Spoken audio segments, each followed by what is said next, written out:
창세기 45장 1절로 28절까지 말씀 가운데서 3절부터 8절까지만 한 절씩 교독하겠습니다. 제가 먼저 3절 말씀 봉독합니다. 요셉이 그 형들에게 이르되 나는 요셉이라. 내 아버지께서 아직 살아계시니이까. 형들이 그 앞에서 놀라서 대답하지 못하더라. 요셉이 형들에게 이르되 내게로 가까이 오소서. 그들이 가까이 가니 이르되 나는 당신들의 아우 요셉이니 당신들이 애굽의 판자라. 당신들이 나를 이곳에 팔았다고 해서 근심하지 마소서. 한탄하지 마소서. 하나님이 생명을 구원하시려고 나를 당신들보다 먼저 보내셨나이다. 이 땅에 2년 동안 흉년이 들었으나 아직 5년은 밭갈이도 못하고 추수도 못할지라. 하나님이 큰 구원으로 당신들의 생명을 보존하고 당신들의 후손을 세상에 두시려고 나를 당신들보다 먼저 보내셨나니 그런즉 나를 이리로 보내이는 당신들이 아니요 하나님이시라. 하나님이 나를 바로에게 아버지로 삼으시고 그 온 집의 주로 삼으시며 애굽 온 땅의 통치자로 삼으셨나이다. 아멘.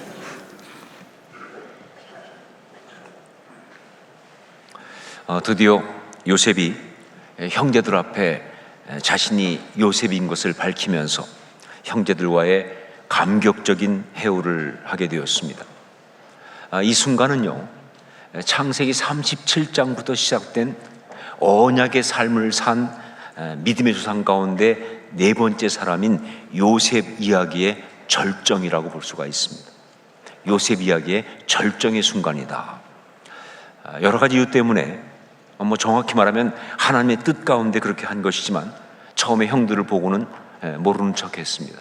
그러나 더 이상 억제할 수가 없어서 정말 터뜨리듯이 내가 요셉이라고 그렇게 이야기할 때 그때 요셉의 마음이 얼마나 복받쳤는지 그 우는 소리가 애굽 사람들에게 들리고 심지어 바로의 궁중까지 들렸다라고 성경에 나와 있어요.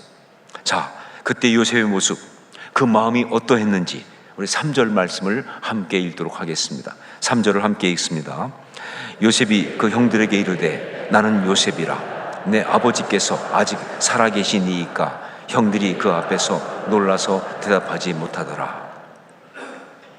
지금 요셉의 가슴 속은요, 어떤 감정이 꽉 차 있습니다. 이 감정이 더 이상 억제가 안 돼서 좀 터져 나오고 있는 거예요. 자, 그런데 여러분 생각에 그때 그 요셉의 가슴에 꽉 찬 감정은 어떤 감정이었을 거라고 생각을 하십니까? 분노였을까요? 원망이었을까요? 억울함이었을까요? 아니죠. 기쁨이었습니다. 기쁨. 그 가슴 속에는요, 기쁨이 통제할 수 없을 만큼 가득했다. 그런 이야기예요. 우리가 말씀 보면 그냥 할 수 있지만 오늘 말씀의 요셉은요, 지금 굉장히 흥분 상태에 있습니다. 그래가지고 막 말이 많아요. 아버지가 살아계시냐? 나는 이렇게 와서 여기서 이렇게 지냈고 어떻게 했고 당신들 너무 걱정하지 말고 막 지금 굉장히 절제가 안 되고 있는, 그야말로 오버하고 있는 상태예요. 성경이 말하는 표현 그대로 기쁨이 가득해서 그래서 지금 막 이렇게 이야기를 하고 있습니다. 자, 그런데 여기에서 우리는 아주 기본적인 질문 하나를 물을 수가 있습니다. 그렇다면 성경은 왜 이 이야기를 우리에게 해주고 있는가 하는 거죠. 성경은 왜 이 이야기를 우리에게 해주고 있는가? 여러분, 성경에는요, 굉장히 많은 이야기들이 나옵니다. 내러티브라고 하는, 설화라고 하는 그런 방식으로 정말 재미있고 드라마틱한 이야기를 성경이 많이 해주고 있어요. 자, 그런데 여러분, 성경에 나오는 그 모든 이야기들은요, 사실은 그 안에 굉장히 중요한 영적인 메시지가 다 들어가 있어요. 그냥 재미있으라고 해주는 얘기 하나도 없다는 것이죠. 거기에는 정말 중요한 영적인 메시지가 다 들어가 있어요. 우리가 신앙의 사람으로 바르게 아름답게 살아가기 위해서 꼭 필요한 영적인 메시지가 그 이야기 속에, 그 어떤 그런 이 드라마틱한 이야기 속에 살아 숨쉬듯이 들어가서 우리에게 전달되고 있는 것, 이게 바로 성경의 말씀이에요. 자, 그렇기 때문에 우리는요, 성경에서 이 재미있고 드라마틱한 그런 이야기를 보면서 우리는 반드시 먼저 뭐 생각해야 되느냐? 그 가운데 있는 영적 메시지가 무엇이냐? 이거를 먼저 생각하고 이걸 찾아내야 되는 거예요. 그리고 이것을 아멘으로 받아야 하는 것이죠. 자, 그렇다면 이 요셉의 이 드라마틱하고 감격스러운 이야기 속에 들어있는 그 메시지는 그러면 무엇인가?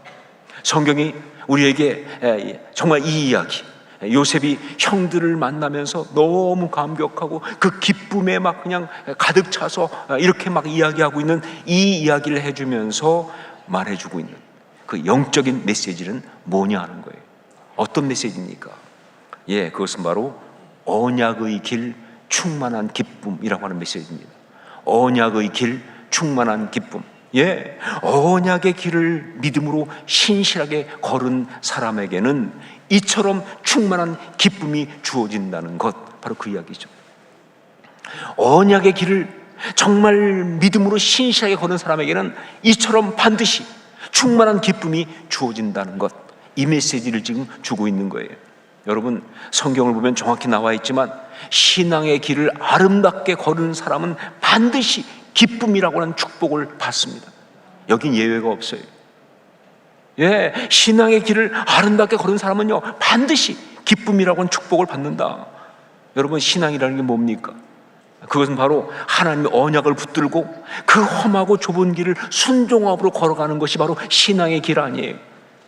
자, 그런데 그렇게 그 신앙의 길을 걸어가게 되면요, 그 결론이 뭐냐? 그 결과가 뭐냐? 예, 기쁨이라고 하는 거예요. 예, 정말 가슴 벅찬 기쁨, 이게 주어진다는 거예요. 그 길이 힘들고 어려웠던 만큼 그만큼 정말 그 기쁨은 감당할 수 없이 클 것이다. 여러분, 이것이 바로 이 땅 가운데 언약을 받고 그 신앙의 길을 살아가는 모든 사람들의 이야기다 하는 거예요. 이것이 바로 구원받은 신앙의 사람, 우리들의 인생 이야기인 줄로 믿습니다. 이게 성경 이야기예요. 자, 그래서 다윗은 시편 16편 11절을 여기에서 이렇게 노래합니다. 우리 이 말씀을 함께 같이 읽도록 하겠습니다. 함께 읽습니다. 주께서 생명의 일을 내게 보이시니 주의 앞에는 충만한 기쁨이 있고 주의 오른쪽에는 영원한 즐거움이 있나이다. 예, 신앙의 인생을 그냥 한마디로 정리했어요. 예, 신앙의 인생을 한마디로 정리했습니다. 주께서 보여주신 생명의 길의 결론이 뭐냐? 그렇다, 충만한 기쁨이다, 영원한 즐거움이다. 여긴 예외가 없다는 거예요. 이게 신앙의 길이라는 거예요. 이게 인생이라는 거예요. 이 말씀이 참 중요한 의미를 갖는 것은요, 이 시편 16편, 이 시편은요 표제어가 있는데 거기에 뭐라고 되어 있느냐? 다윗의 믹담 이렇게 되어 있어요. 다윗의 믹담. 믹담이라는 게 뭐냐? 이것은요 철의 색이다, 도장을 찝다라는 뜻을 가진 어근에서 나온 단어예요. 그렇기 때문에 이 믹담은 무슨 뜻이냐면 비문, 이렇게 번역을 합니다. 비문, 즉 비석에다가 뭐예요? 이 돌 비석에다가 새겨놓은 글씨, 그게 바로 믹담이에요. 그러니까 시편 16편은 다윗의 믹담이에요. 무슨 얘기냐? 그가 정말 이 시편을 노래하면서 특별히 그 마지막에 생명의 길에는 충만한 기쁨이 있다라고 고백하고 선포하면서 그는 말하는 겁니다. 이것은 돌에 새겨놓은 말씀처럼 결코 변하지 않는, 결코 잊을 수 없는, 반드시 기억해야 되는 그런 진리의 말씀이라는 거예요. 그가 붙든 어떤 상황에서 놓치지 않고 붙들고 있는 그러한 너무 중요한 영적인 메시지라는 거예요. 예, 신앙의 길은 그 결론이 기쁨이에요.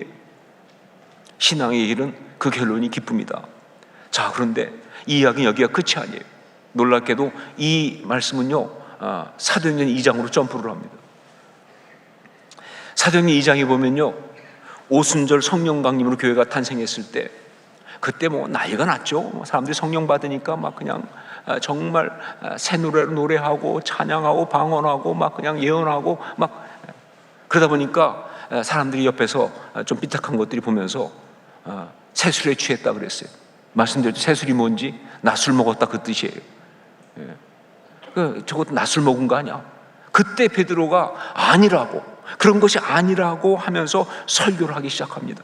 그러면서 그때 이게 구약의 예언이 이루어진 것이라고 하면서 그때 그 인용한 말씀, 하나님이 말씀하시기를 말세 내가 내 영을 모든 육체에 부어주리니 너희 자녀들은 예언할 것이요 너희 젊은이는 환상을 보고 너희 늙은이들은 꿈을 꾸리라 라고 하는 그 요엘서의 말씀을 쫙 인용해서 얘기합니다.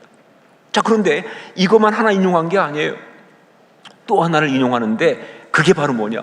시편 16편 다윗의 믹담. 주께서 생명의 길을 내게 보이셨으니 주 앞에서 내게 기쁨이 충만하게 하시리로다 하였으므로, 이 말씀을 또 인용하는 거예요. 여러분, 제가 몇 번 말씀드렸지만 베드로가 그날 구약의 말씀을 인용해 가지고 그렇게 설교한 것은요, 자신들이 성령을 받으면서 보이는 이 현상이 이게 잘못된 게 아니라고 그거 해명하려고만 하는 게 절대로 아닙니다. 그야말로 우리 낫을 먹은 거 아니야 라는 걸 해명하는 것만이 절대로 아니라, 만약에 그것뿐이었다고 한다면요, 성경이 그렇게 길게 인용했겠어요? 더구나 그대로 구약에서 가져다가. 아니요, 굉장히 중요한 메시지를 하고 있는 거예요. 뭐냐면요, 언약의 성취로 우리 가운데 나타난 교회가 뭐냐 하는 걸 알려주는, 그리스도인들이 어떤 사람인지 바로 그걸 말해주는, 그 특징을 아주 강력하게 말해주는 그런 것인데, 그게 두 가지의 특징이 있다는 거죠. 첫 번째가 뭐냐? 요엘서 말씀을 가지고 얘기해 준 것, 그리스도인들은 꿈을 꾸는 사람들이다 하는 거예요. 그리스도인들은 꿈을 꾸는 사람들이다. 그리스도인들은요, 이 땅 가운데 있으나 하늘의 꿈을 꾸는 사람들이에요. 세상의 이야기 그것만 가지고 살아간다면 그리스도인이 아니죠. 우리는 이 땅에 있어야 하지만 하늘의 꿈을 꾼다는 거예요. 이게 그리스도인이고 이게 교회라는 거예요. 첫 번째. 그리고 두 번째, 그리스도인들은 기쁨의 영이 충만한 사람들이다. 그리스도인은 기쁨의 영이 충만한 사람들이다. 세상이 줄 수도 없고 세상이 알 수도 없는 하늘의 기쁨이 충만한 사람들, 이게 그리스도인들이에요. 그러다 보니까 정말 교회사에 수없이 많이 나오는, 지금도 많이 나오는 게 뭐예요? 세상 사람들이 그리스도인을 보고 묻지 않습니까? 뭐가 그렇게 좋으냐고, 뭐가 그렇게 당신은 행복합니까? 상황이 아무것도 하라는 거 없는데 무엇 때문에 그렇게 행복해합니까? 라고 물을 수밖에 없는 사람들이 그리스도인이라고 하는 거예요. 하늘의 기쁨이 있으니까, 세상이 이해할 수 없는 하늘의 기쁨이 있으니까. 그리스도인의 또 하나의 특징, 하늘의 기쁨이 충만한 사람들이, 기쁨의 영이 충만한 사람들이다. 여러분, 요셉은 우리 신앙의 모델입니다. 여러분 혹시 들어보셨나요? 요셉을 향해서 구약에 나타난 그리스도의 예표다라고 말하는 것을. 맞습니다. 요셉은 구약에 나타난 그리스도의 예표예요. 그렇기 때문에 요셉 그의 삶의 모습이라든가 신앙의 모습은요, 바로 그대로 우리들의 모델이 되는 거예요. 우리의 신앙과 삶의 모델이 되는 거예요. 자, 그렇기 때문에 성경은 그가 걸었던 그 언약의 길, 충만한 기쁨의 이야기를 우리에게 전해주면서 사실은 이렇게 이야기하고 있는 겁니다. 내가 신앙의 사람이라면 이 충만한 기쁨을 누려야 한다라고. 내가 신앙의 사람이라면 이 충만한 기쁨을 누려야 한다라고. 이게 바른 신앙이라고. 신앙의 사람은 마땅히 그래야 한다고 말이죠. 그 얘기를 하고 있는 거예요. 그렇습니다. 신앙인은 그의 상황이 어떠하든지 이 충만한 기쁨을 누려야 합니다. 절대로 어떤 경우도 이 기쁨을 빼앗겨서는 안 되는 거예요. 어떤 이유에서든지 간에 신앙인인데도 불구하고 이 기쁨이 없다면, 우리에게 이 기쁨이 없다고 한다면, 우리가 이 기쁨을 잃어버렸다고 한다면요, 이건 단지 그냥 감정 변화 정도가 아니에요. 그냥 감정적으로 좀 힘들어서 그런가 보다 하고 지나갈 문제가 아니에요. 이것은요, 우리 신앙에 문제가 생긴 거예요. 우리 신앙에 문제가 생겼다고 뭐예요? 빨간불이 들어온 거예요. 지금 신앙의 능력을 우리가 잃어버린 거예요. 신앙인인데 안 기쁘지 않다, 신앙인인데 기쁨을 잃어버렸다, 그 신앙에 문제가 있다니까요. 그게 거기에 지금 레드라이트 들어온 거예요. 여러분, 신앙은 그런 겁니다. 그리스도인은 기쁨을 지켜내야 하고요, 지켜낼 수 있어야 합니다. 이게 그리스도인이에요. 자, 이렇게 확실하게 말할 수 있는 것은요, 오늘 말씀에서 요셉이 누리고 있는 기쁨, 그 기쁨이 다른 기쁨이 아니라 바로 승리의 기쁨이기 때문에 그렇습니다. 승리의 기쁨. 지금 요셉의 가슴 속에 그렇게 꽉 차오르고 있는 그 기쁨의 본질, 기쁨은요, 형들을 오래간만에 만나서, 혹은 자기가 그 애국의 총리로 성공해서 이런 것도 있지만, 본질적으로 뭐냐? 죄를 이긴 승리의 기쁨이 꽉 차 있는 거예요. 죄를 이긴 승리의 기쁨. 그동안 그를 무너뜨리려고, 그를 불행하게 만들려고 그렇게 죄가 공격을 많이 했죠. 그 공격에 넘어가서 인생 끝나는 거 아니에요? 그런데 그 모든 공격을 다 이기고 승리한 데서 오는 바로 그런 기쁨이기 때문에 이 기쁨이 절제가 안 되는 거예요. 여러분, 우리가 주변에 많이 보지만 승리의 기쁨은요, 사람들을 절제를 못하게 만들어요. 그래서 여러분, 축구 같은 데 보면요, 골 넣은 선수가 어떻게 합니까? 별짓 다 하잖아요. 우통을 벗질 않나 말이죠. 달리질 않나. 보통 승리 세레머니 보면 가부 아니에요. 왜? 승리의 기쁨이 그런 거니까. 지금 요셉은 그 기쁨이 있는 거예요, 지금.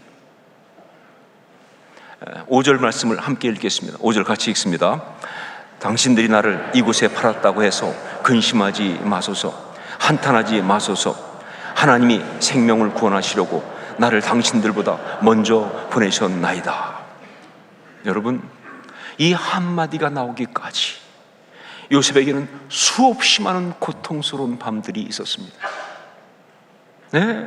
분노와 두려움, 버림받음과 절망의 상처에 잠은커녕 숨조차 제대로 쉬기 어려운 그 고통스러운 시간을, 그 아픈 시간을 그는 보냈다, 그 말이에요. 너무 이해가 안 돼서, 정말 이해할 수가 없어서, 하나님 왜? 하나님 어째서? 왜 나한테 이렇게? 수없이 묻고 부르짖었던 그 순간들이 있었다, 그 말입니다. 그런데 결국 뭐예요? 이겼습니다. 그런데 결국 견뎌냈어요. 내가 어디로 가든지 너와 함께 하겠다 하는 그 언약 붙들고, 내가 너로 복이 되게 하겠다 그 언약 붙들고, 바로 그 모든 시간들을 이겨낸 거예요. 그래서 여기까지 온 거예요. 그리고 지금 말씀하신 대로 그 언약이 이루어지고 있는 현장을 보니 가슴에 기쁨이 폭발할 수밖에. 말씀하신 대로 하나님이 정말 그렇게 언약 주신 대로 그 언약이 이루어지는 걸 보니까 감당할 수가 없는 거예요. 나를 잃어보는 건 하나님이시라고 내가 알았다고.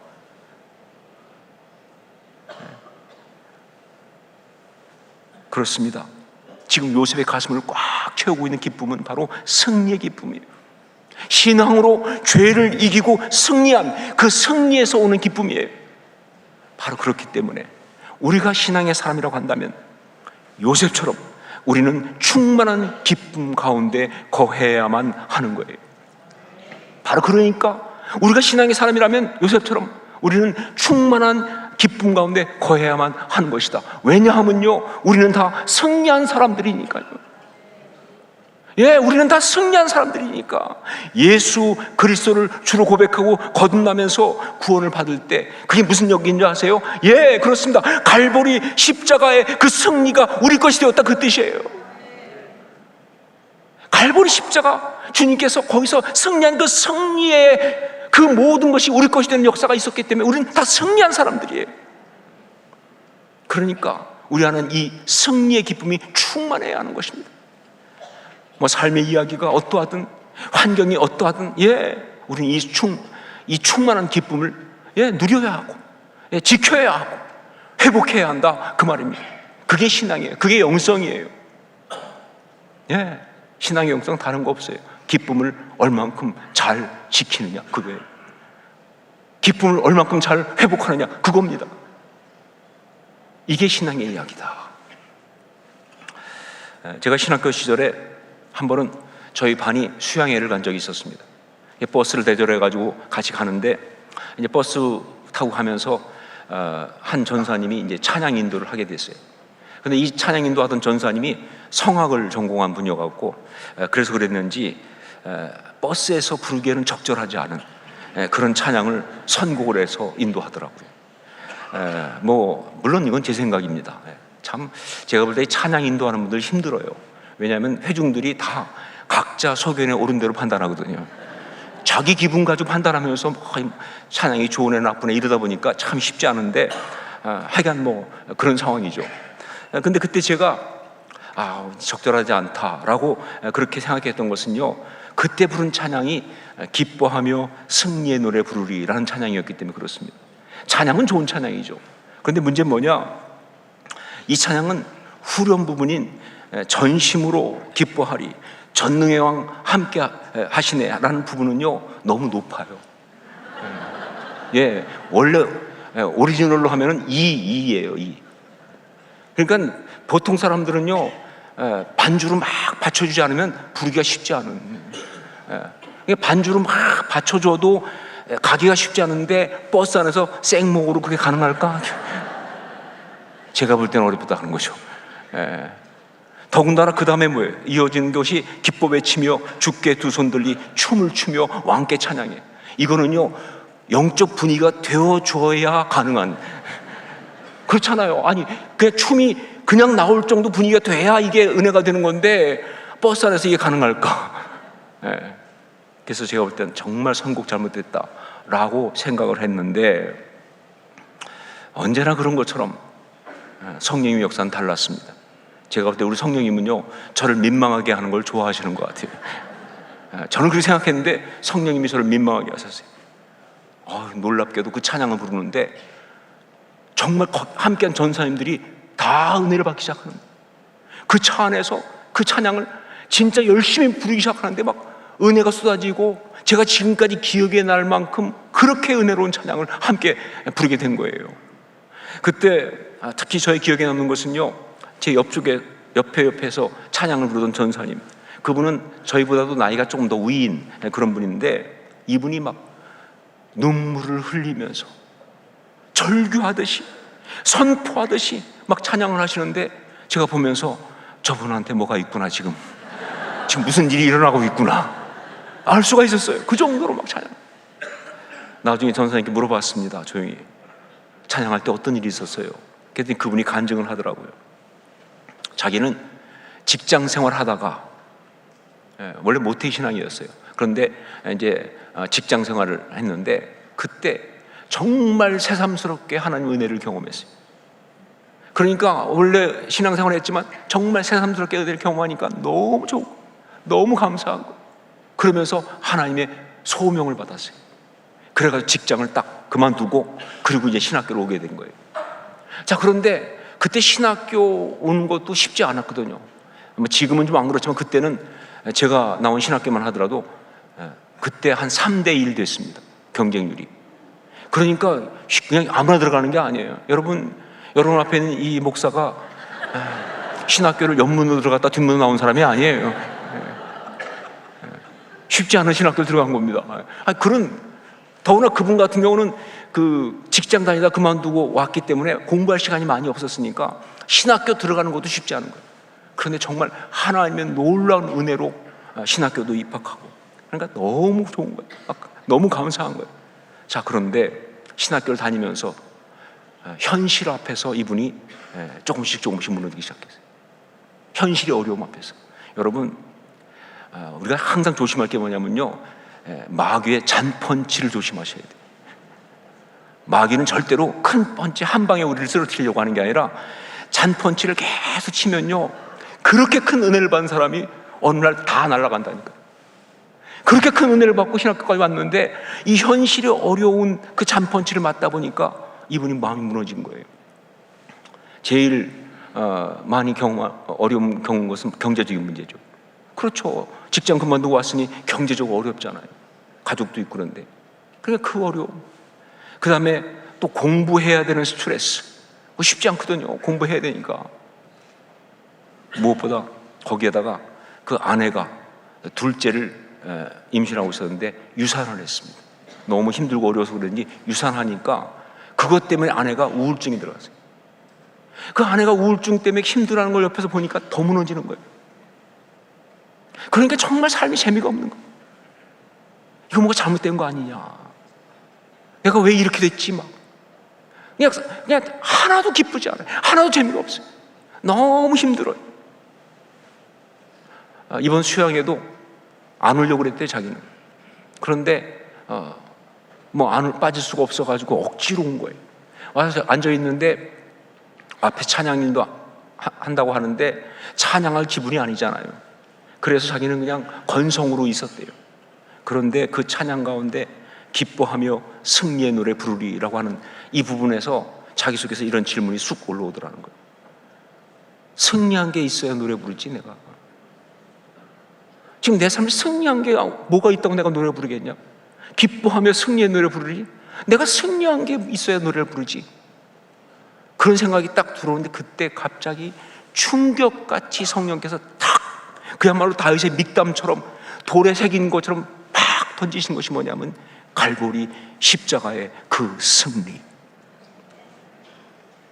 성령이 정말 돌에 새기듯이 던지신 거예요. 갈보리 십자가의 그 승리. 이게 탁 들어오면서 내가 승리한 게 있어야지 하는 순간 탁 들어온 게 왜 없어? 갈보리 십자가의 그 승리. 그러면서 성령께서 아주 강력하게 책망하시기를, 내가 우울해하고 내가 슬퍼하는 것이 말이 되느냐? 내가 누렸던 그 갈보리 십자가의 그 구원의 그 기쁨 어디 갔느냐? 그 승리의 기쁨 어디 갔느냐 도대체? 그때 너무 죄송하고 너무 안타깝고 그리고 너무 감사한 마음이 들면서 정말 자기가 그 가사 그대로 전심으로 악을 쓰듯이 찬양하셨어요. 여러분, 기뻐서 노래 부르는 거 아니잖아요. 기뻐서만 찬양합니까? 회복하려고 찬양하지. 전심으로 기뻐하리. 악을 쓰며 찬양하고, 그런데 그 순간에 정말 자기가 은혜 받으며 누렸던 그 기쁨이 회복되고, 현실 때문에 빼앗겼던 그 기쁨이 회복되는 놀라운 은혜가 있었다고 그렇게 간증을 했습니다. 하나님께 언약을 받고 그 언약의 길을 믿음으로 걸어가는 사랑하는 성도 여러분, 예수 그리스도를 주로 고백하며 갈보리 십자가의 승리로 언약의 성취를 이미 이룬 여러분, 그 충만한 기쁨을 누리실 수 있기를 주님으로 축원합니다. 그 충만한 기쁨을 회복하십시오. 그 충만한 기쁨을 지키십시오. 그 충만한 기쁨을 날마다 누리면서 살아가실 수 있기를 주님으로 축원합니다. 기도하겠습니다.